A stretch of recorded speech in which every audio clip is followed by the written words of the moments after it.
something. Moneyballs. No, it's not Moneyball. It's another, The Big Short. That's it, Big Short. And it's based on a book too. And basically what he did, Mark Stephanopoulos did, is they asked him, they said, well, how did you figure out that this was not legitimate?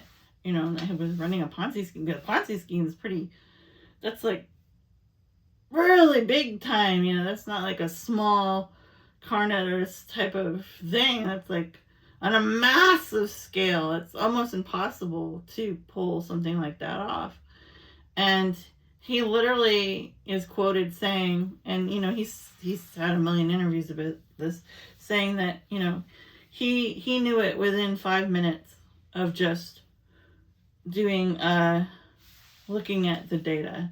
And then he said it took him about 4 hours after he looked at the data to run the numbers and, you know, construct it with evidence for what he believed was happening.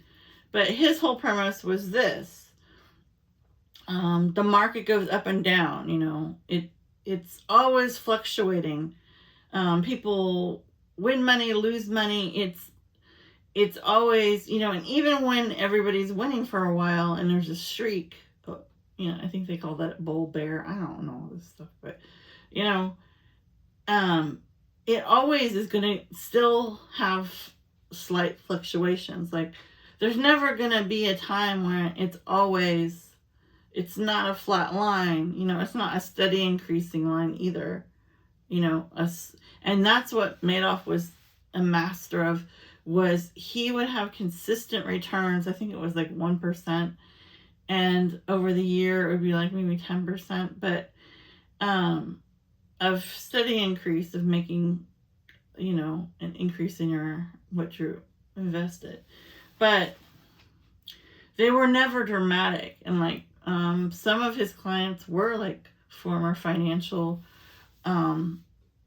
people in the business, and even they were like, well, if it had been like 20%, or, you know, even, you know, closer to 50, like that would be like a huge red flag. I mean, that would be obviously something wrong. But they were like, it's 10%, you know, like maybe he's just really clever. I mean, he is like the king of Wall Street. Maybe he can do things that most people couldn't do. And that's really what everybody was banking on, was his huge reputation. And he really, as a grandiose narcissist, he really laid it on thick with